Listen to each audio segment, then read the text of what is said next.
Good morning po. Magandang umaga sa ating lahat.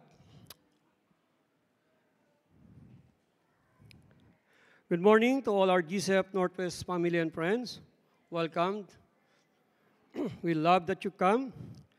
We are blessed to see you all worship with us this morning. So may I invite everyone to please stand and greet one another as our culture, please. Yeah.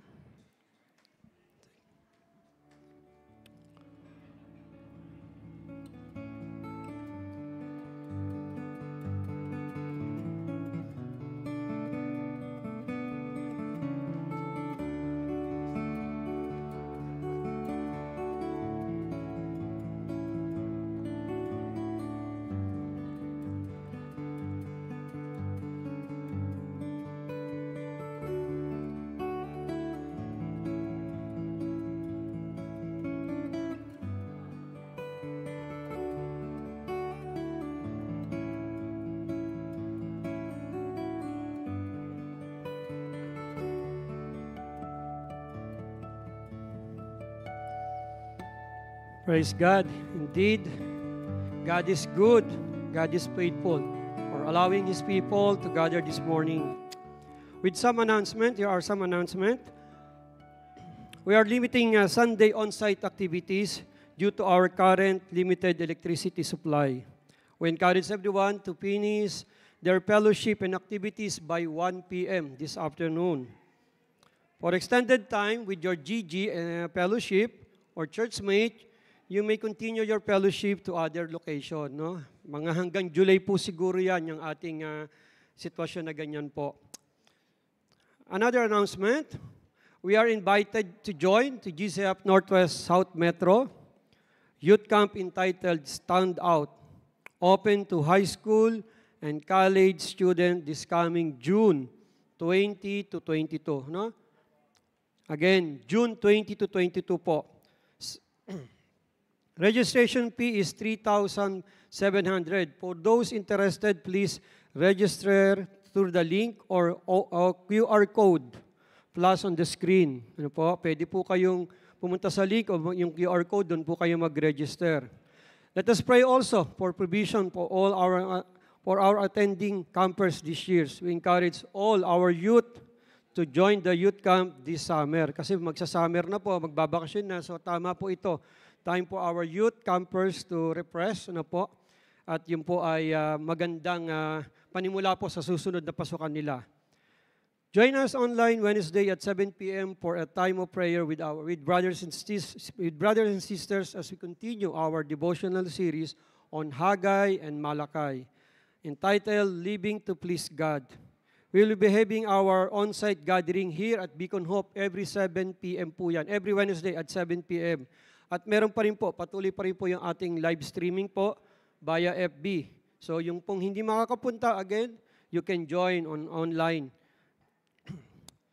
Here at GCF Northwest, we want everyone to be connected and accountable to our fellow brothers and sisters in Christ in the church family.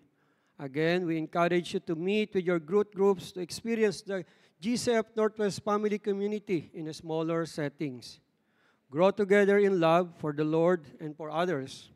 For those who are not yet in GG, we invite you to experience our church family by signing up at the foyer. Kung hindi man po at may kayong kakilalang leaders or even members po, pwede nyo po silang i-approach kung gusto nyo pong mag-join. Baka po nahihiya kayo. No, pwede po yun. Marami po tayong GG na pwede po ninyong mapuntahan o masalihan. Kaya we encourage everyone to please, dahil dito po sa small group, dito po nagsisimula yung ating talagang relationship po, no? Mabuild po yung ating relationship sa isa't isa. At this time, we would like also to honor our church members who will celebrating their wedding anniversary this coming week, May 28, si Elder Hayward and Sister Tabi. Anniversary po, wala pa po sila. No? Pero yun po, may you greet them. Mamaya po pag dumating, ay pwede po ninyo siyang batiin. No? We are rejoicing with them po sa kanila pong anniversary. To all our guests, welcome to GCF Northwest. We love that you come. If this is your first time this is your first time attending our worship service or have just recently started joining our worship service, please, may I request you to stand. Meron po ba tayong bago rito? Ayan po, si Brother Solito Cruz. First time po niya. Magandang umaga po. Thank you po sa inyo pong pagbisita. Yeah. Sige po mga kapatid, may extend our, yeah. Thank you po. Meron pa po ba tayo? Baka second or third visit po. Meron po ba? We want to acknowledge you. Wala na po. Praise God for our visitors. Ano po? Okay. Again, to all our guests, magandang umaga po. May I invite everyone to please join me as we open our time in prayer. Lord, once again, Father God, we thank you for another day, this Sunday of celebration, of worship, together with our brothers and sisters. Thank you, Lord, for allowing your people. Thank you, Lord, for giving us this experience again, once again, Father God, that we can come to you freely, that we can come to you to worship you this morning. Father, dalangin po namin, Panginoon, na nawa ay ikaw lamang po ang aming masamba. Ikaw lamang po ang aming mapapurihan. Dahil yun po ang aming hangad sa umagang ito. Kaya, Panginoon, pangunahan mo po kami. Ano man po yung preparation po namin na ginawa, Panginoon God, dalangin pa rin po namin ang kalooban mo po, ang siyang mapangyari po sa umagang ito, O Diyos. Salamat po sa inyo. Ito po ang aming samot panalangin sa pangalan po ni Jesus. Amen.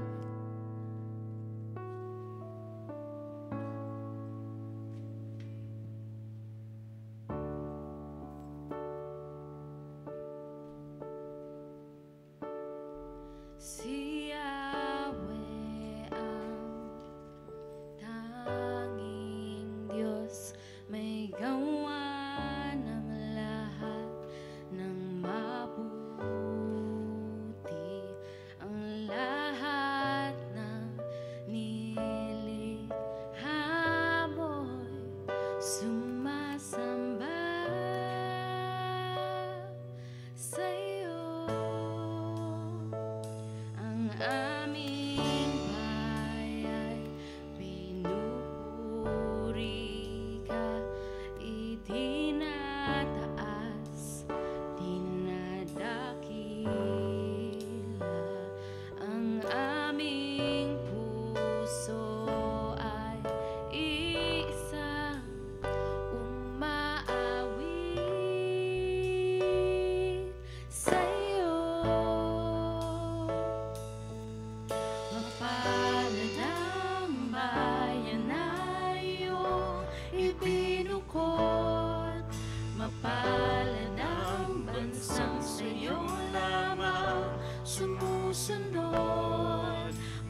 Lord, ika'y manahan sa amin. Let me read Psalm 67, verses 1 to 5. May God be gracious to us and bless us and make his face to shine upon us, that your way may be known on earth, that your saving power among all nations. Let the peoples praise you, O God. Let all the peoples praise you. Let the nations be glad and sing for you. For you judge the peoples with equity and guide the nations upon earth. Let the peoples praise you, O God. Let all the peoples praise you. Good morning, church. Indeed, this morning we are here to praise our God together. So let us worship him and sing of his goodness. Let's clap our hands. Let's just lift his voice.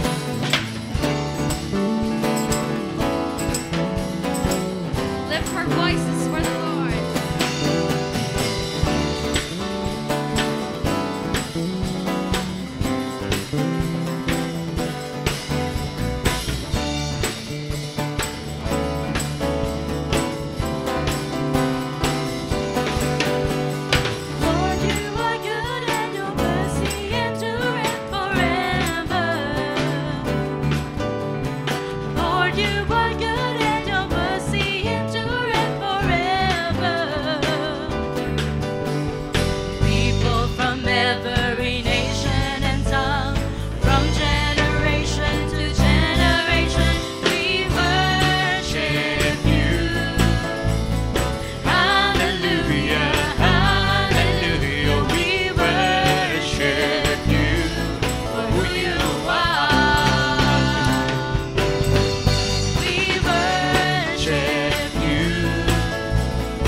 You have let us experience. And so, Lord, right now we continue to lift up your name and sing of your goodness. You are the King of my heart. And may you be the Lord of my life. Every moment.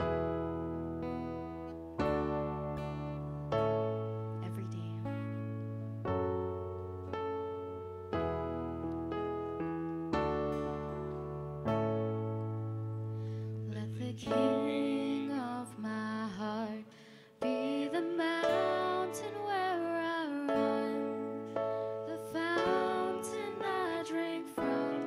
Oh, he is my song.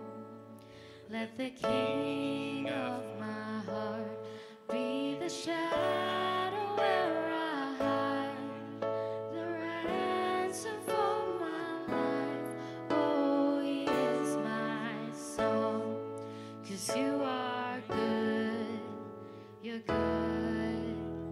Oh, you are good, you're good. Oh,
you're good.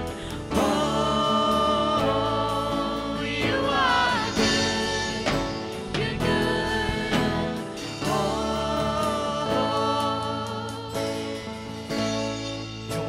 you're never gonna you're never gonna let me down. You're never gonna you're never gonna let me down. You're never gonna you're never gonna let me down. You're never gonna you're never gonna let me down. you're never gonna let, you're never gonna let me down. You're never gonna let, you're never gonna let me down. You're never gonna let, you're never gonna let me down. You're never gonna let, you're never gonna let me down. 'Cause you are good, you're good. Oh, you are good, you're good. Oh, you are good, you're good. Oh, you are good, you're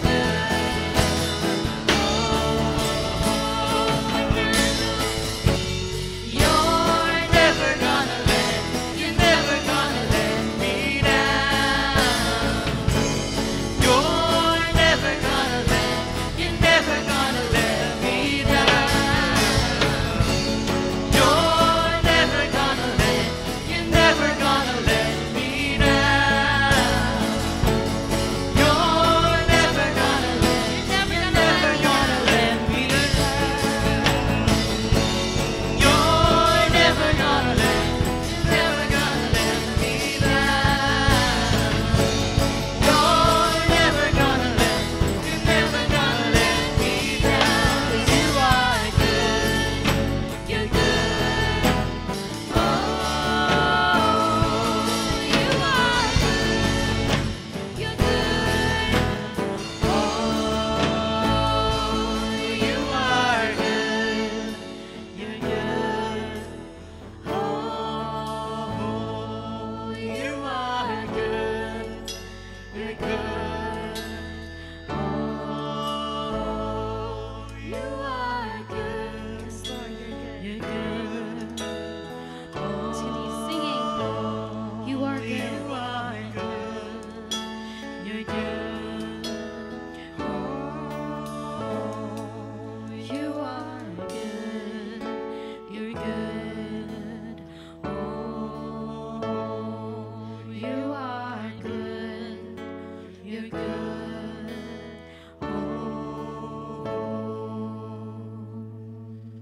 Lord, indeed, you are good in our lives. And may this be true to us.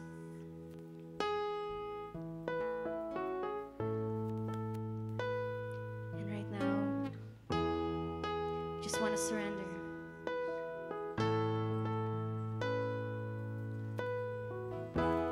I surrender. I will yield. I will bow down. And I will live.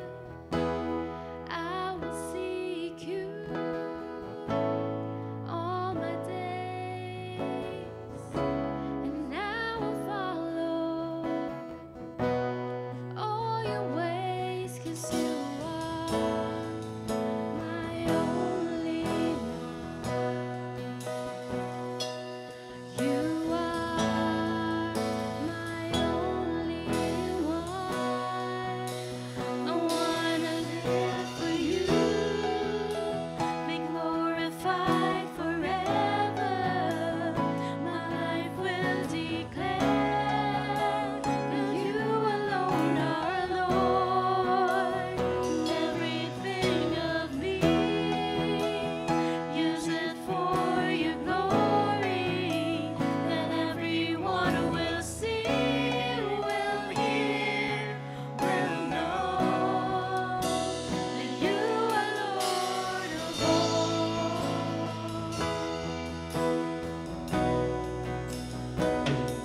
Let's continue in the attitude of worship to our God. You may now take your seats. It's a blessing for us that we can pray for one another, for all our brothers and sisters at this time. If you have some specific personal prayer requests, this is the time that our leaders will be able to pray for you. They are standing by, ready to pray for you. Simply stand and go to the nearest aisle before you so that our leaders can approach you and pray for you. So kung meron po kayong mga nais pong ipanalangin po, pwede pong tumayo po kayo at ang mga leaders po natin ay pagpe-pray po kayo. Also, if you have some praise items you would like that we can praise the Lord and rejoice with you, you can also stand so that we'll be able to praise the Lord with you with that blessing or milestone and praise to Him. For all those who are seated, take this time to just commune with the Lord personally and silently. Bring to the Lord your worries and troubles, and He is listening to you right now. In a few minutes, I'll be closing this segment in a word of prayer.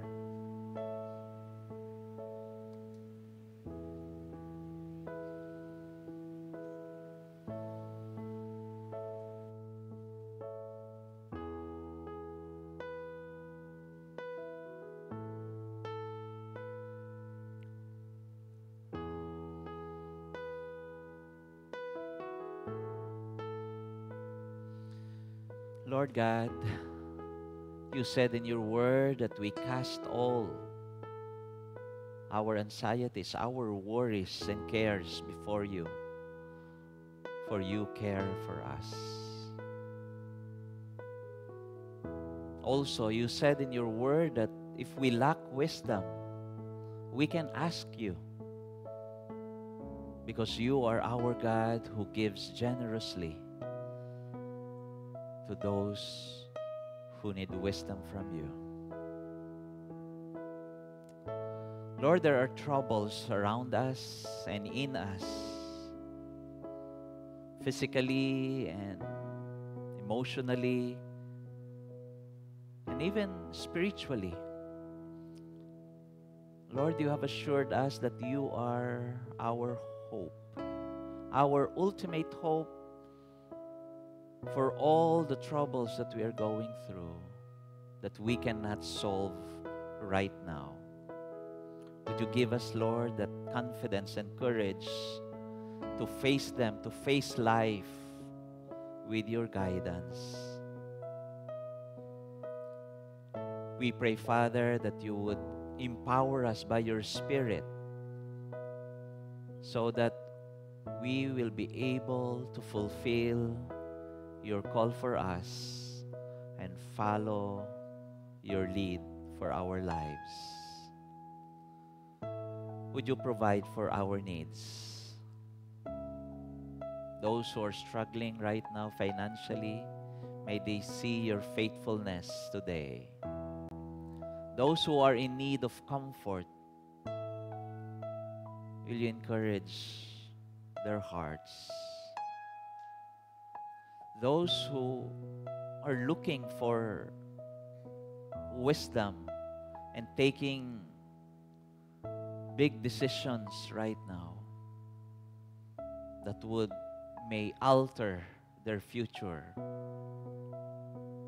not just today, tomorrow, but for the years to come. May you give them, Lord God, that guidance that they need today. Lord, prepare our hearts for your word today so that we will be able to respond properly. And by your grace, we will continue to honor you with our lives and the way we live by your grace through the empowerment of the Holy Spirit. We pray all this in Jesus' name. Amen and amen.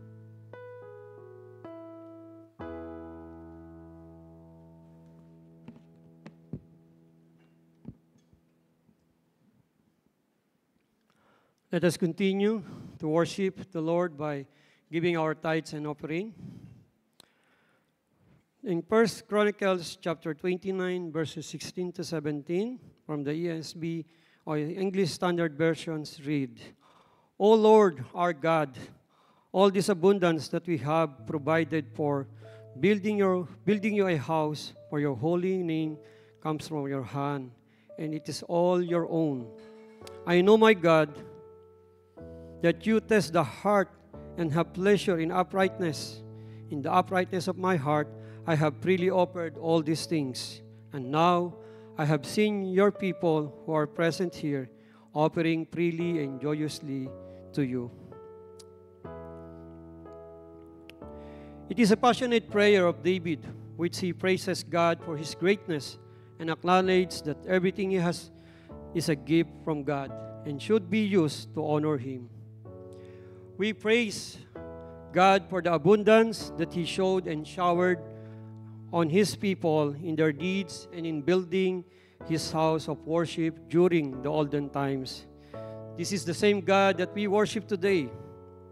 May the Lord search our hearts and see that we have uprightness and wholeheartedness in offering back to Him a portion of our provision and resources that came from His riches. This may also serve as a wonderful reminder of the joy and unity that collective generosity towards a noble cause. It is also motivate to contribute freely and lead with humility, that our God is a sovereign God, a God of provision. To God be the glory. Plus, in our screen, for those who would like to give their tithes and offering through bank or e-wallet transfer, the church account details are plus on the screen. You may get envelopes as needed at the foyer before the start of our worship service or from our giving boxes on both sides of our worship hall. We encourage you to give whichever way is most convenient for you. Church, please join me in prayer. Our gracious and loving God, thank you for providing us with our daily needs. Forgive us because sometimes our worship seems half-hearted and our praise is very weak. But Lord, teach us to praise you with all our heart, soul, mind, and strength. Make us a people who praise what we have. Teach us to hold loosely the wealth that you have just entrusted to us. Help us to give willingly, and may we not be slave to our possessions or pride. Lord, you are a faithful and good God. Thank you for your continuous mercy and grace upon us. Lord, we praise you and we honor you. This is our prayer with thanksgiving and praises in our heart. Amen. You may now give your tithes and offering to the Lord.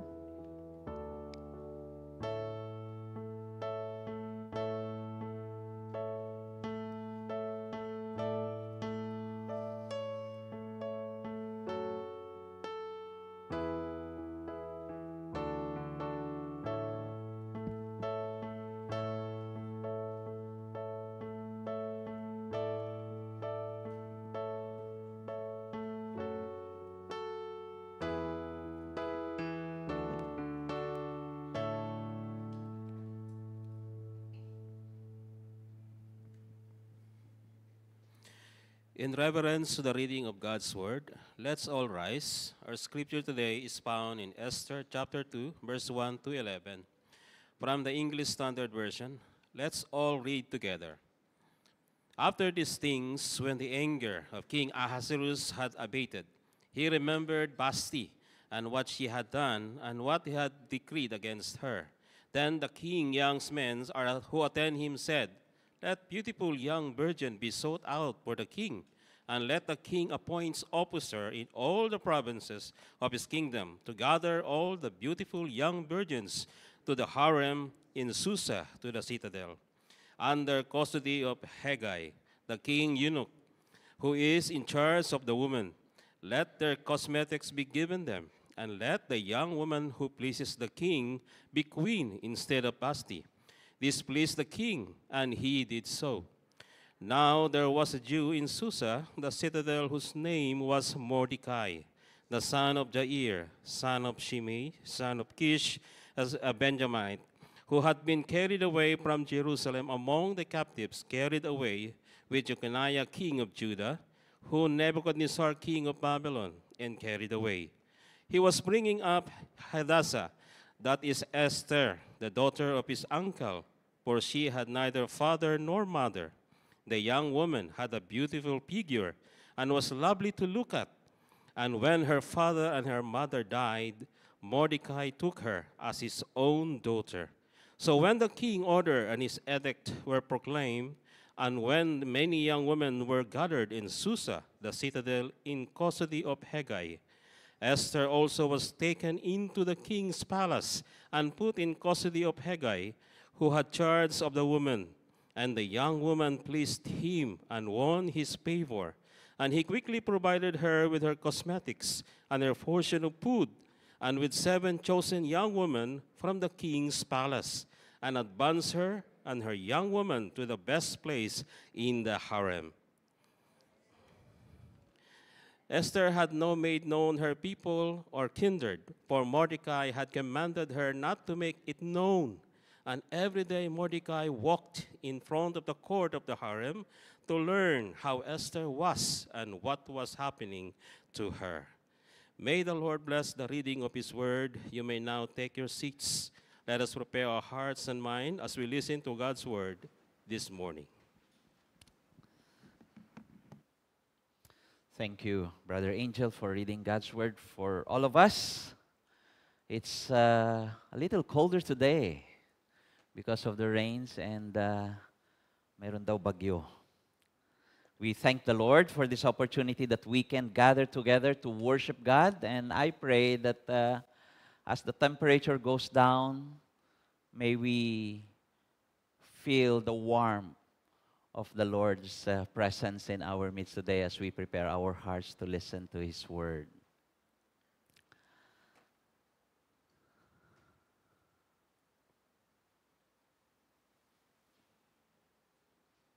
Okay.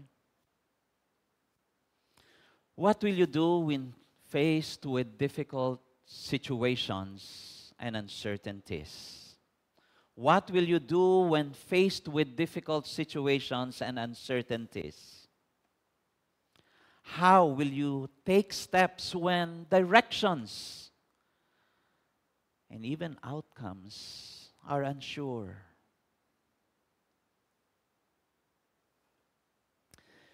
Many will respond based on their experience.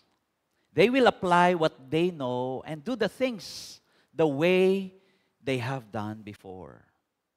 Some will resort to evasion. They will wait and do nothing. They prefer situations to just unfold and wait for others to do something rather than do things by themselves. And others will refer to other people's expertise. They are more comfortable to listen or take advice from other people rather than trusting their own abilities, capabilities, and experiences. Which of these three is your usual response when confronted with uncertainties and difficulties in life? Ano yung nagiging default natin pagka ang mga sitwasyon natin ay seemingly difficult, uncertain, and we are not sure what specific steps to do or to take? May the Lord enlighten us from His Word. May the Spirit's guidance be always upon us in these situations. Let me present some familiar situations for all of us to consider. You are a Christian student who cheated in your final exam in order to pass and graduate. Or even you are a Christian employee that you have been working in a liquor company or working in a casino. You are working in a company or government agency wherein corruption is normal and part of everyday activity. Will you resign immediately or stay to become a Christian witness in that company or community? Or going back to the student, you would like to maintain your scholarship and support or retain your honor standing. And you have been tempted to cheat. Will you confess to what you have done to your teacher?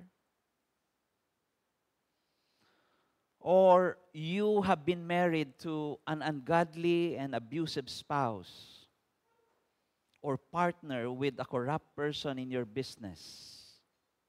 Will you separate and detach yourself from your spouse or partner permanently? Have you committed a big mistake or a crime no one knows at this time, but you are bothered by your conscience? Will you just pray and wait for things to unfold and admit right away to what you have done? No matter what we do or steps we take in these circumstances or situations, we are not sure whether things will turn out to be favorable or unfavorable to us. The story of Esther gives us insight about the lives of people who did not return to God's chosen place and community for them in Jerusalem when God called them to go back to their homeland. To those who decided to remain and pursue their lives in a foreign nation with a people different from their culture, their faith, and their practices, even their motivations, they were faced with many difficult challenges in their lives. In our study today in chapter 2 of Esther, we will learn about God who seemed silent and slow, but in actuality and reality was preparing a great deliverance for His people in the future against a serious threat to their own existence as God's people. So ang tanong, anong gagawin nila habang hinihintay at hanggang makita nila yung paggalaw directly ng Panginoon? So that's my question. What will we do when we are confronted with decisions that will have unsure results? Ano po yung gagawin po natin? When the results are uncertain and unclear, when outcomes are beyond our control already, what will we do? Ang dami po mga tanong. I pray that the Lord will guide us today as we look at His Word. But right now, may I invite you to just pause for a while and let's commit our study of God's Word in prayer. Lord God, will you lead us to the truth? Will you enlighten our hearts and our minds so that we see, Lord God, the wisdom in every situations that we are facing today, so that we can continue to follow you and be faithful to your purpose in our lives, not just today, but for the rest of our lives. We pray all this in Jesus' name. Amen. Amen. We are continuing our sermon series in the books of Ezra, Esther, and Nehemiah with our theme, Renewing and Rebuilding God's People. Yan po yung theme natin. Okay? Last week, we have started the book of Esther and completed chapter 1. And today, I entitled our sermon, having favor amid unfavorable circumstances based on chapter 2. And it's a lengthy chapter, 23 verses. Okay? So we will not be discussing all the verses, but we'll be just giving you summary and overview. But I would like for us to pick lessons, highlight lessons, how we can do things according to God's will when things are unclear. Alam pa rin natin kung ano po yung gagawin natin. And by God's grace, we will have courage and confidence to take steps even though we are not sure of the outcomes in our lives. Kung makikita po natin itong chapter 2, ito pong chapter 2 ay meron pong transition na makikita po natin dito from chapter 1. The verse started, ito nga pala yung lesson na gusto ko pong baunin po natin. Trust God even at times when He seems absent and silent. Trust God even at times when He seems absent and silent. Seems lang po yan ha, hindi po talagang absent. Dahil alam natin, sa ating pong mananampalataya, kasama po natin ang Panginoon. Pero there are times in our lives that we do not sense His presence and company with us. So what are we going to do? May we be encouraged to trust Him more, to trust Him even in these times that we don't see Him working in our lives. There are two things that I would like to highlight for us. Because from chapter 1 and chapter 2, meron pong time difference na makikita po tayo. At to give you a brief background,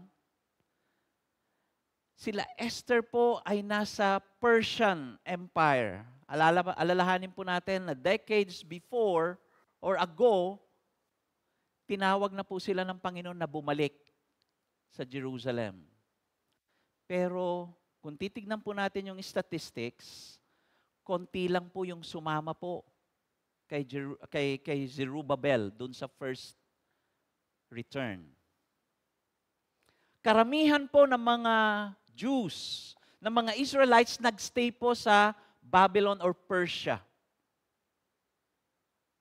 For whatever reasons, we don't know. Probably they are already accustomed to the culture and the community that they were born to. Kasi karamihan ito, lalo na si Esther and Mordecai, isinilang na po doon sa Babylon. Doon na po sila lumaki, tumanda. So maaaring na-establish na po yung kanilang buhay doon, kaya ayaw na po nilang umalis. Even with the specific instruction from God from the very beginning that the Lord will allow them to be captives and stay in that place for 70 years. And then after that, God promised them that He is going to take them back home. And they will start their lives again as people of God so that they will continue to be a blessing to more people. Pero nagstay po sila. Kaya kung titignan po natin yung Esther, yung story ni Esther, hindi po ito yung story ng parang fairy tales, from rags to riches, from being a poor girl to be the queen of Persia. Hindi po ganun ang storya nito.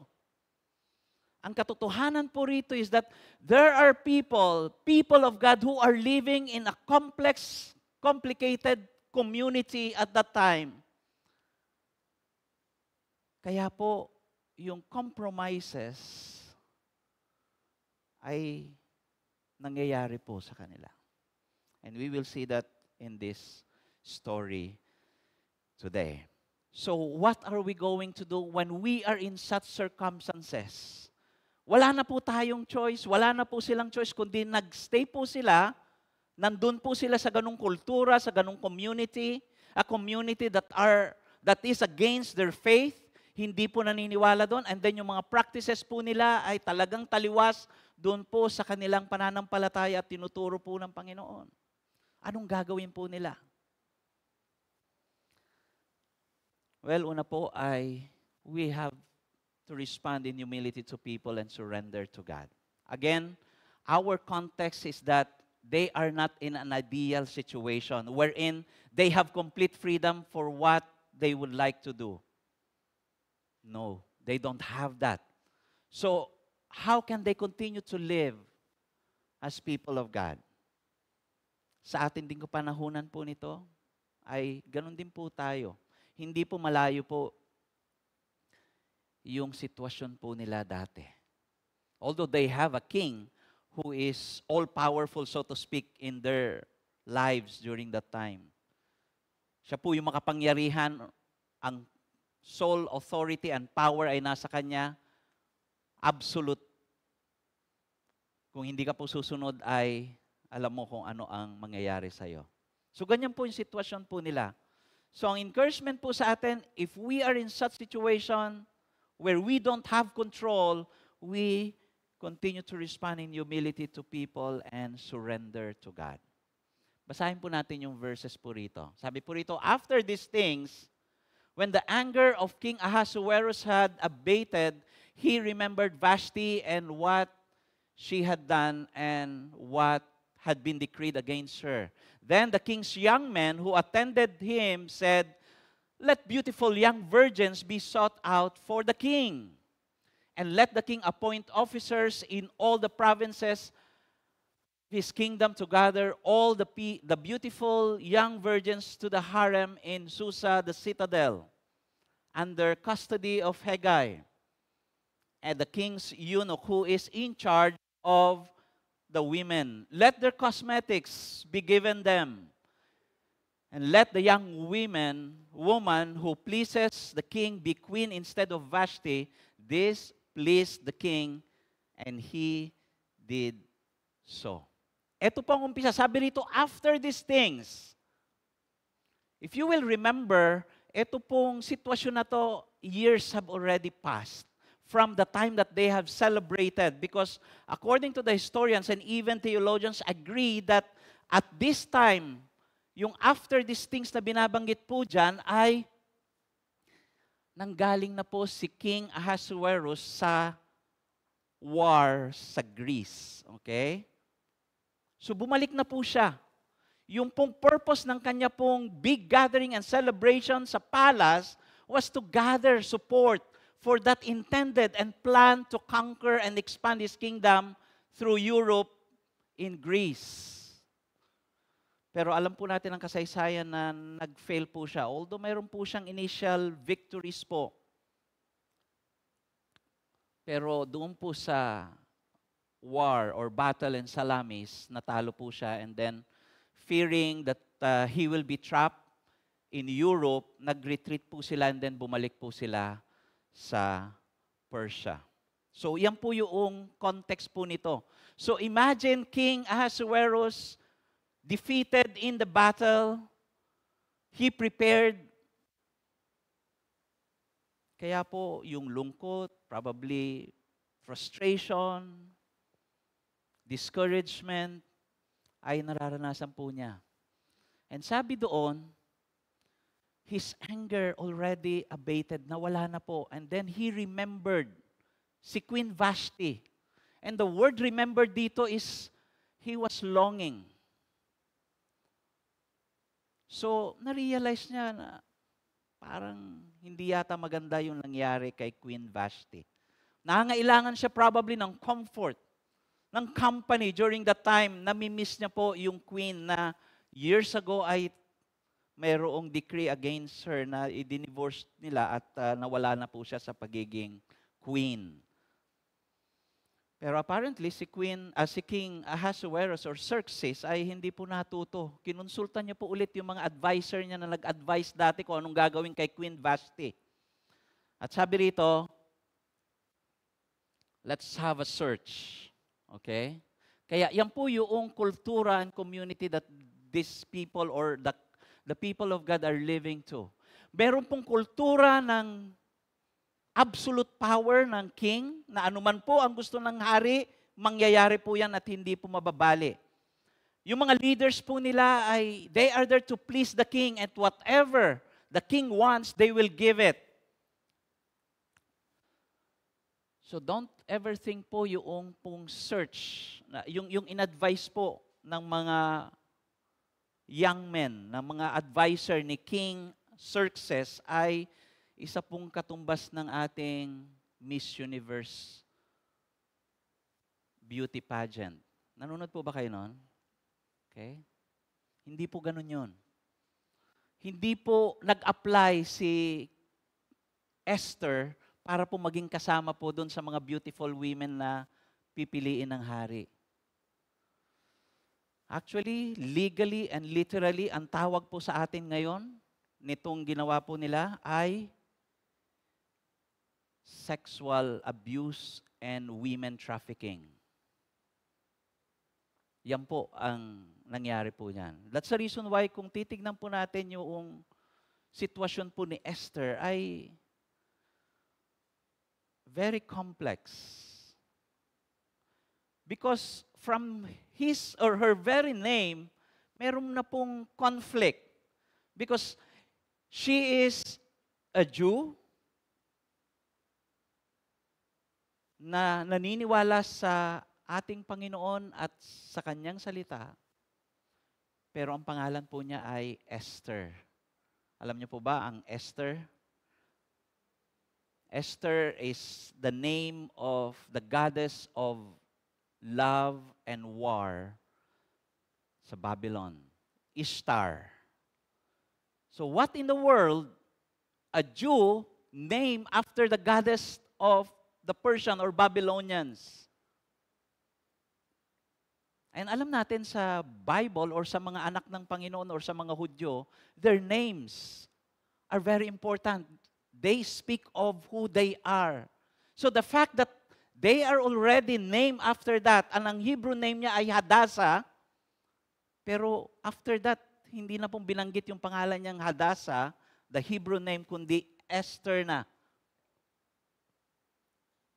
And to give you also a background of the word or the name of Mordecai, si Mordecai po ay isa ring Hudyo at sabi po rito sa ating passage, siya po ay pinsan ni Esther.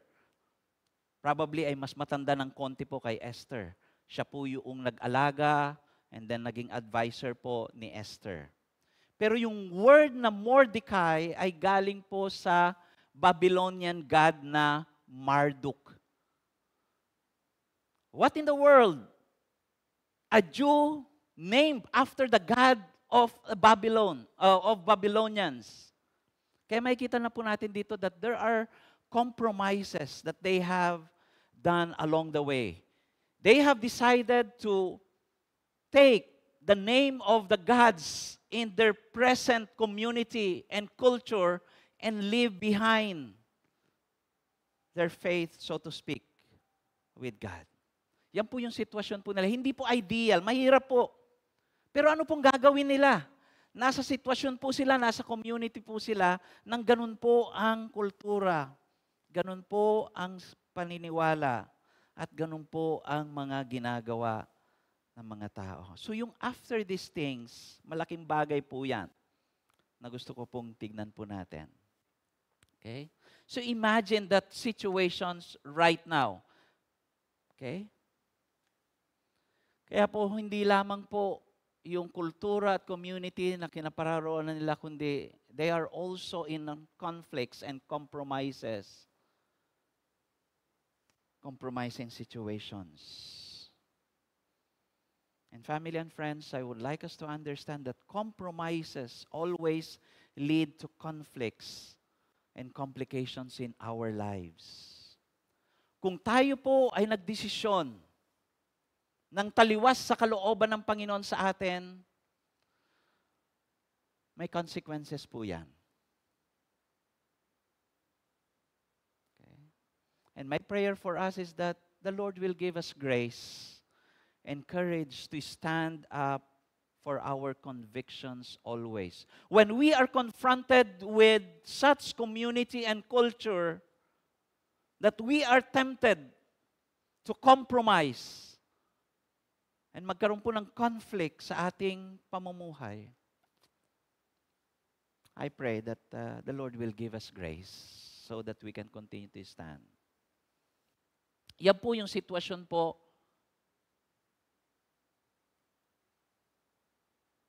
nila Esther during that time at Mordecai. So nagkaroon po ng search kung sino ang papalit kay Queen Vashti. And at the end of the day, napili po si Esther. And sabi po rito, paulit-ulit po sa ating passage, if you will continue to read the whole chapter, Esther gained favor doon po sa in-charge sa harem. Binigyan po siya ng favor ng king. Apparently, she's beautiful, katulad ni Vashti.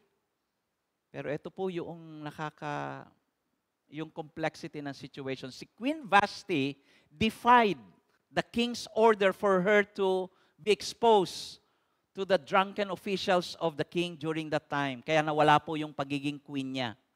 Pero ito po, isang lady Jew, believer of God, just compromise and follow the custom and the culture during that time. At nakasama po siya doon sa harem. Now, medyo komplikado po yung sitwasyon. I hope na hindi po kayo confused right now. Yung harem po, ito po ay grupo po ng mga babae na siya pong pinagkukunan ng ang story po kasi ng Esther, hindi po ito for general patronage. Okay. Ito po ay SPG. Okay? Kaya mga younger people sa atin, mga parents, please paki-explain po sa kanila, no? Ito po yung mga asawa po and concubines ng hari. Okay? When the young people or the advisors of king Xerxes told him to look for a replacement, sabi po dun sa passage, these beautiful ladies were taken. Kaya hindi po ito voluntary application o kasama kami dyan sa beauty contest. Kung mapili kami ng hari, praise God.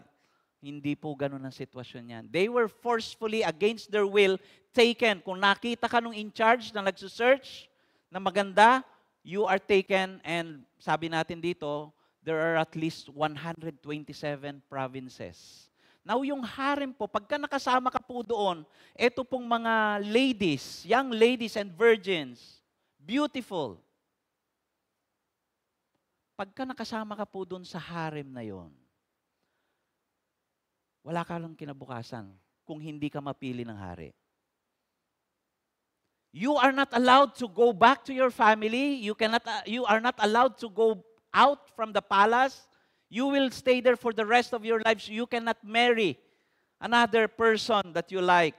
Pagka nakasama ka po doon, biruin niyo po yung sitwasyon na yon. Talagang ano po ito, sugal po ito, so to speak. We don't know the motivations of Esther. Why he allowed herself to be part of this. At hindi po siya nanindigan, and katulad ng mga early Jews sa Babylonian captivity, sila Daniel and his friends, si Meshach, Shadrach, and Abednego, they stood for their faith no matter what. Kung patay, patay. Pero sila po ay, apparently, they just go with the flow and compromise themselves in such situations. Mahirap po. Ganyan po ang sitwasyon nila. So yung pong, kung 127 po yung pinagpilian that time, yun lang pong isang babae ang magiging queen. And sabi po sa istorya, they were given a spa treatment. Not one day, not 1 week, not 1 month. 1 year. 6 months, specific siguro, yung mga, ano ba yung, mga face, mga mask, and then, may diamond peel and everything, and wax, and ano ba yung ginagawa sa mga ngayon, sa mga spa. 1 year po yung preparation na yon until they face the king. One by one, ito pong mga ladies na to ay pupunta sa hari. They spend the night with the king, and then pagka tapos noon, babalik sila sa harem. Kung pipili na naman ng yung isang babae, yung hari, and then for another night, Ganun po yung sitwasyon po niyan. Well, Esther gained favor from the king. Kaya siya po yung pinili na maging queen. But think about of the 126 women. Ano po yung magiging buhay nila? They are just there in the harem. Wala na po silang future. Hindi po sila po pwede lumabas ng palasyo. Hindi po sila po bumalik sa pamilya po nila. Hindi po sila pwedeng magkaroon ng relationship with another man that they love and like. That's how complicated the situations were. Pero makikita po natin dito that Esther just followed. And I pray pagka nasa ganito po tayong sitwasyon, hindi po madali. Kaya po may mga binigay po ako kaninang example. If you are in such situation, what will you do? I pray that by God's grace, we'll be able to stand up for our faith and not compromise. Even when we are faced with a culture and we are in a community that is against our faith and belief in God, that we will not compromise our faith when we are in a conflicted situation like what they experienced, si Esther. So trust God. Trust God even at times when He seems absent and silent. Secondly, reveal the truth in due time regardless of the result. Reveal the truth in due time regardless of the truth. I would like for us to read these 4 verses.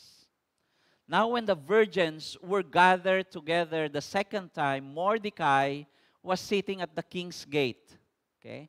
Esther had not made known her kindred or her people as Mordecai had commanded her. For Esther obeyed Mordecai just as when she was brought up by him.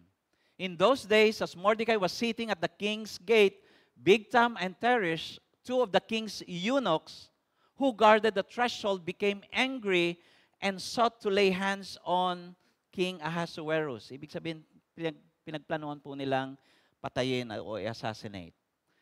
And this came to the knowledge of Mordecai, and he told it to Queen Esther, and Esther told the king in the name of Mordecai. When the affair was investigated and found to be so, the men were both hanged on the gallows, and it was recorded in the book of the Chronicles in the presence of the king. Ano po makikita po natin dito? Si Mordecai at saka si Esther, itinanggi po yung kanilang identity. Hindi po nila ni-reveal from the very start. So, in short, ayaw po nilang makilala po silang Hudyo. Unfortunately, the passage or the Bible did not tell us what were their motivations and intentions are for not telling the truth, not revealing their true identity. Okay? Pero pagdating dito, narinig niya yung plot against the king, plot to assassinate him, sinabi niya kaagad. So makikita po natin dito ano po ang nangyayari dito. They are trying to gain favor in their situations. Favor from the king, favor from the people that are around them. Ganon din po. Probably yung steps na ginawa ni Esther is to gain favor from the eunuch na in charge sa harem until even dun sa king. And here, Mordecai told the truth to Queen Esther so that Queen Esther will be able to inform the king of this plot or attempt to assassinate him. At ito po ang nangyari. So nahuli po sino po yung dalawa? na hinang. Okay, si Bigtam at saka si Teresh. At sila po ay nasintensyahan ng, actually sabi nila dito po galing yung crucifixion. Galing po sa mga Persians, hindi po sa mga Romans. Ano po ang makikita po natin dito? Esther and Mordecai and the Jews were confronted with temptations to withhold the truth.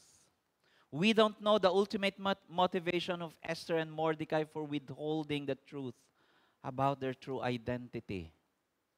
We don't know why they were tempted to tell the truth immediately and only when their lives are already at stake, that they're finally revealed their true identity. Makikita po natin sa istorya yon. Hanggang doon po sa pagkakataon na ang kanila pong buhay ay nakataya na, doon lamang po nila binanggit po ang kanila pong ang katotohanan po. Maari po, ayaw po nila talagang ma-jeopardize yung opportunity for them to continually gain favor from the king or in their community. Now, my family and friends, we do not believe in the principle that the end justifies the mean. Okay? Although alam natin na pagdating sa mga sitwasyon, many people or even Christians are tempted to shortcut things. In order for them to be promoted, they do something else para ma-close yung isang deal sa business. They compromise their faith and their identity para mamanatili yung kanilang honor and standing in their classes or schools. They cheat.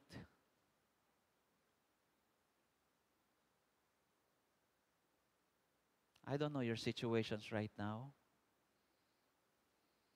But we cannot judge people who have taken steps that may be compromising their faith because we do not know their ultimate intention and even God's purpose why He allowed these things to happen for people like Esther and even Mordecai. Pero alam natin sa istorya na inalaw to ng Panginoon para eventually po ay ma-save po yung mga Israelites, yung mga Jews na nagstay po sa Persia. But we cannot also presume that because God's grace is sufficient, sige, gawa na lang tayo ng kasalanan at magkamali man, mapagpatawad naman si Lord eh. That is an unbiblical principle. Yes, God's grace is sufficient for all of us. But that is then the decision of the Lord to bestow upon the people He would like to receive it. We would like also to understand that there is a timeliness of the truth and timelessness of showing love. What do I mean by this? Hindi po lahat ng laban ay kailangan po nating labanan. Okay? Hindi po lahat ng ating rights ay kailangan po nating ipaglaban. Hindi po lahat ng katotohanan ay kailangan po nating sabihin at a given time. What do I mean by this? There are times that, the Lord convicts us to stand up strong for our faith for the Lord and testimony. Just like what Daniel, his friends did. But there are times in our life that we need to be silent. We need to pause and let the Lord do the fighting for us. So hindi po sa lahat ng oras kailangan po tayong magsalita, makipaglaban.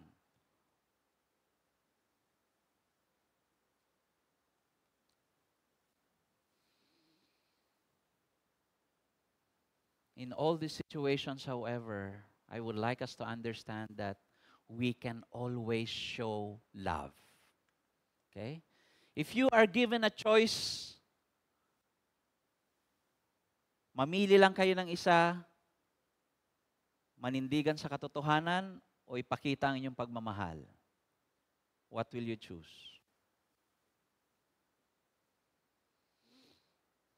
The Bible says that love is the supreme of all virtues. Hindi po tayo magkakamali kung patuloy po nating ipakita ang pagmamahal sa mga tao. Hindi po natin alam lahat ng sitwasyon at pinagdaanan ng mga tao. Minsan ay kailangan lang po nilang ma-assure ng ating pagmamahal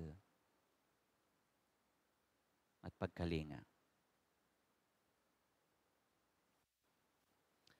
Love covers the multitude of sins, and love is the greatest of all virtues given by the Lord for all of us. And I pray that when complications in life, when we are not sure of what we are going to do, we choose love, so that we can continue to trust God even at times when He seems absent and silent. Let me give you some specific steps to apply the lessons from our passage today. One is discern the counsel you listen to carefully. Mag-ingat po tayo sa mga pinapakinggan po nating payo. There will always be voices around us, especially when we are going through tough and difficult times of our lives. Be discerning. People around us will be quick to tell us what to do and not to do. But the safest voice and counsel we could always have and listen to is the voice of God and the wisdom from His Word. Fight for your devotion and prayer time with the Lord. Second, develop your character intentionally.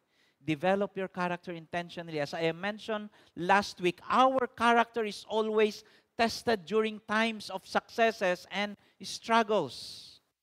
The best way to prevent us from making wrong decisions and gaining favor of people rather than of God is to prepare ourselves by strengthening and building our character so that we can withstand all the temptations in our schools, in our business, in our work and relationships. We have to put boundaries and see to it that the non-negotiables of our faith is in place. Hindi po yung ginagawa pagka nandun ka na sa sitwasyon.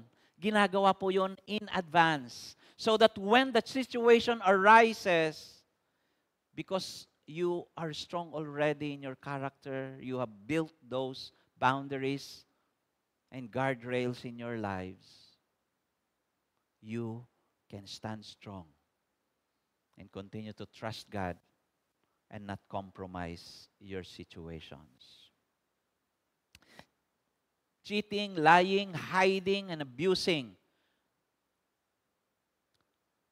should not be gray areas in your life. Character development, non-negotiables must include honesty, humility, respect, godliness, and love for God and other people. Last but not the least, deliver truth graciously. Truth will always be true no matter what or who says it, whenever it is revealed. But for us to be effective messengers of the truth, especially the gospel of God, we must say and show it with grace and love. Listeners will always be open and consider the truth that we share when it is seasoned with grace and love. Regardless of people's circumstances, extend grace and express love always. Right now, I would like to call on our praise and worship team, and I would like for us to reflect on the truths that we have heard today. I don't know the circumstances you are in right now. I cannot judge you. I don't know what's going on in your life, how complicated or conflicting your life is today. Or how deep you have fallen from your sins and the wrong decisions that you have done. And you don't know how to bounce back or recover from your mistakes. My family and friends, God's grace is more than enough. His mercy can cover all our failures and compromises. His wisdom is always available to us. Your past failures and faithlessness do not define you and determine your future. God is sovereign and in full control of His plan for you and me. In all our circumstances and situations, no matter how challenging and difficult they may be, we have to trust God even at times when He seems absent and silent.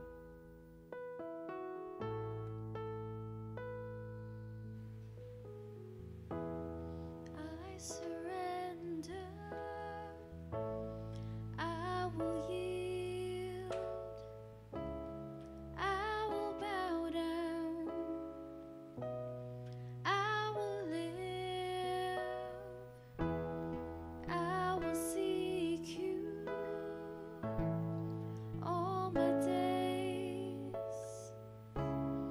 I will follow all your ways, 'cause you are my only one. You are my only one. I wanna live for you, be glorified forever.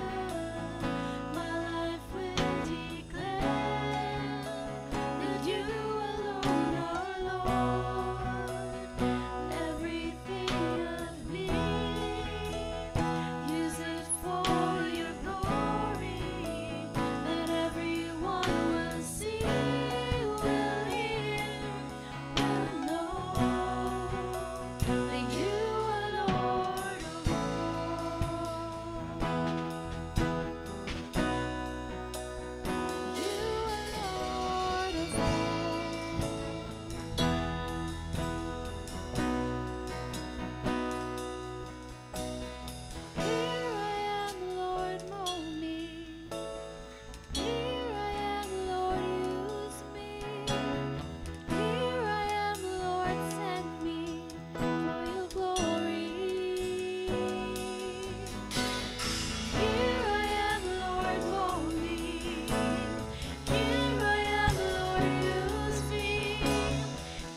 God says, likewise in the Spirit helps us in our weakness.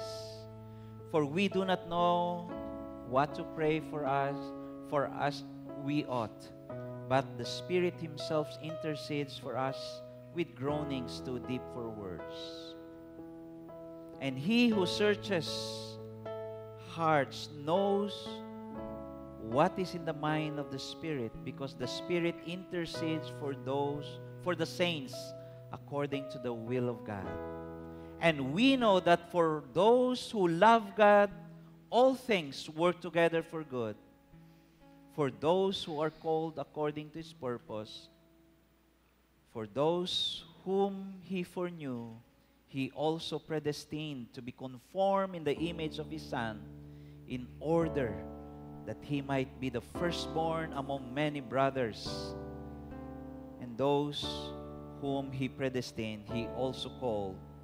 And those whom He called, He also justified. And those whom He justified, He also glorified. Father, we thank You for Your word for us.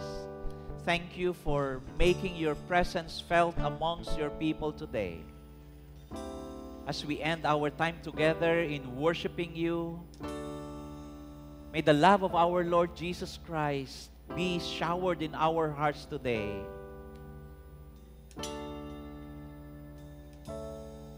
The company of the Holy Spirit be upon us. And the love of God, our Heavenly Father who is always faithful, will always be true to our lives. We pray all this in Jesus' name. Amen and amen.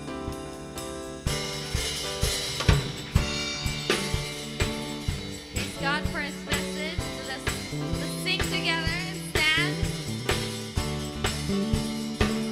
Let's worship our God. Lord, You are good and Your mercy endureth forever. Lord, You are good and Your mercy endureth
are good. Lord, you are good and your mercy endureth forever. Lord, you are good and your mercy endureth forever. People from every nation, People from every nation and tongue, from generation to generation, we worship you. Hallelujah, hallelujah, we worship you for who you are. we worship you. We worship you, Lord, and praise Him. Hallelujah, hallelujah, we worship you for who you are, for who you are, for who you are. You are good. Praise God for His word and for His goodness. God bless you all.